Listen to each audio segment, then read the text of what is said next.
India पर आ रही उत्तर प्रदेश के गोंडा जनपद से बड़ी खबर जानकारी मिल रही है कि गोंडा में बनी एक पानी की टंकी में एक महिला अपने मासूम बच्चों के साथ चढ़ गई और जिसके बाद काफी देर तक हाई वोल्टेज ड्रामा चलता रहा। मौके पर पहुंची पुलिस ने उस महिला और मासूम बच्चे को सकुशल उतारा है। ज्यादा जानकारी के लिए सीधे फोन लाइन से जुड़ चुके हैं इंडिया के गोंडा के ब्यूरो चीफ राजेश सोनी जी। तो सोनी जी बताएं कि ये गोंडा जनपद में कहाँ का मामला है, कौन वो महिला है जो पानी की टंकी पर अपने मासूम बच्चों के साथ चढ़ गई और क्या वजह रही? मैं इंडिया के दर्शकों को बता दूं कि गोंडा के कर्नलगंज में पानी के ठीक सामने पानी टंकी बनी हुई है, जिस पर कई बार लोग अपनी मांग को चढ़ चुके हैं। इसी प्रकार आज एक महिला जो अपने पति से पीड़ित थी, वो उस पानी टंकी पर चढ़ी बिना किसी कारण बताए किसी को, और उस पर चढ़ के वो डिमांड करने लगी। हालांकि काफ़ी देर मशक्कत के बाद पुलिस ने उसको जब नीचे उतारा तो उसने जो जानकारी दी उसका मामला उसके पति से, उसका पति बम्बई में रह के काम करता है, और जब उसको जानकारी शायद ये हुई कि उसके पति ने दूसरी शादी कर ली है तो उसके खिलाफ मुकदमा दर्ज करने के लिए वो पानी की टंकी पर चढ़ गई थी। उससे शायद किसी ने ये कहा था कि जब तक कोई ड्रामा नहीं करोगे तब तक आपका मुकदमा नहीं लिखा जाएगा। इसकी शादी 8 साल पहले हुई थी। इसके पति का नाम मोहम्मद आसिफ है। ये गोंडा के कर्नलगंज के मौर्य नगर चौराहे के पास एक मोहल्ले में रहती है, और अब इसके 2 मासूम बच्चे भी हैं। हालांकि इसने किसी से बात करने से इनकार कर दिया और इसका मामला मिशन शक्ति के तहत देखा जा रहा है। बिल्कुल, जिस तरह से महिला अपने मांग को लेकर के जो है पानी की टंकी पर चढ़ गई थी और न्याय की गुहार लगा रही थी। फिलहाल ये बताएं कि जब ये महिला चढ़ी थी तो वह कहाँ, उस पानी की टंकी के पास कोई सुरक्षा के इंतजामात नहीं थे क्या, कोई निगरानी नहीं रखा? आखिरकार जैसा आपने जिक्र किया कि अक्सर लोग अपनी जो है मांगों को लेकर के जो है सीधे वो पानी टंकी पर चढ़ जाते हैं और काफी देर तक हाई वोल्टेज ड्रामा चलता रहता है, जिसमें पुलिस को बड़ी मशक्कत करनी पड़ती है। जी, मैं आपको बता दूं कि संभवतः ये 7वीं 8वीं घटना है इस प्रकार की, और ये नई पानी की टंकी बनी थी। इसके बाद ये इस टंकी में लीकेज जो इससे सप्लाई पानी की बंद हो गई थी।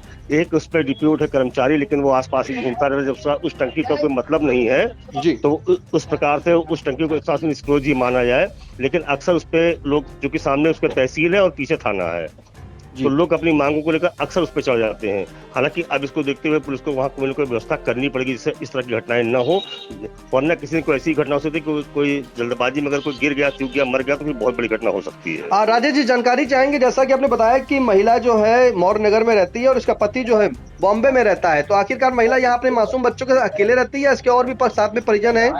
देखिए, मैं आपको बता दूं कि इस क्षेत्र के काफी लोग बम्बई और अन्य जगहों पर मजदूरी का काम करते हैं या और कोई काम करते हैं, और ज्यादातर उनकी महिलाएं यही रहती है, वो अपना पैसा भेजते रहते हैं। यहाँ महिलाएं अपना खर्चा चलाती रहती हैं। इस तरह की कम से कम अपने इस क्षेत्र में हजारों की संख्या में होंगे जो बॉम्बे में काम करते हैं। शादी की जानकारी क्या मिली, क्या इनकी कब शादी हुई थी? इनकी शादी 8 साल पहले हुई थी। बिल्कुल, ये बड़ी खबर। बता दें कि गोंडा के जनपद के अंतर्गत कर्नलगंज कोतवाली पड़ती है और उसी के सामने एक पानी की टंकी बनी है, जहां पर एक महिला जो है अपने 2 मासूम बच्चों के साथ जो है पानी की टंकी पर चढ़ गई। फिलहाल मौके पर पहुंची पुलिस ने समझाया और काफी समझाने के बाद जो इस महिला और उसके 2 मासूम बच्चों को सकुशल पानी की टंकी से उतरवाया। और पूछताछ में पता चला कि जो महिला है उसका पति, जिसका नाम मोहम्मद आसिफ है, ये गोंडा के मौर्य नगर के रहने वाले हैं, और जो पति है आसिफ, ये बॉम्बे में वहां पर काम करता है, जिसके चलते नसरी जो महिला है उसकी शादी जो है आसिफ के साथ 8 साल पहले हुई थी। जहां पर महिला का आरोप है कि उसके जानकारी मिली है कि उसके पति आसिफ ने जो है बॉम्बे में एक दूसरी शादी कर ली है, जिसके लिए जो है पुलिस लगातार गुहार लगाई थी, और इसी बात को उस पति पर मुकदमा दर्ज कराने के लिए वो पानी की टंकी पर आज चढ़ी थी। फिलहाल पुलिस ने मासूम बच्चों के साथ महिला को सकुशल उतार लिया है। पुलिस तहरीर के अनुसार पर जो है कार्रवाई करने की बात कह रही है। इन तमाम जानकारी के लिए राजेश सोनी जी, आपका बहुत बहुत धन्यवाद। साई संजीवनी हॉस्पिटल, स्टेशन रोड, सीतापुर का पहला मल्टी स्पेशलिटी हॉस्पिटल, जहां आपको जनरल फिजिशियन, हड्डी रोग, स्त्री रोग, जनरल सर्जरी, नाक कान गला और न्यूरो के डॉक्टर उपलब्ध हैं। साई संजीवनी में आयुष्मान कार्ड धारकों का मुफ्त इलाज और टीपीए कार्ड धारकों के लिए कैशलेस सुविधा उपलब्ध की गई है। हॉस्पिटल में आईसीयू, वेंटिलेटर, बाईपैप व डायलिसिस की सुविधा भी उपलब्ध है। साई संजीवनी हॉस्पिटल, स्टेशन रोड, सीतापुर।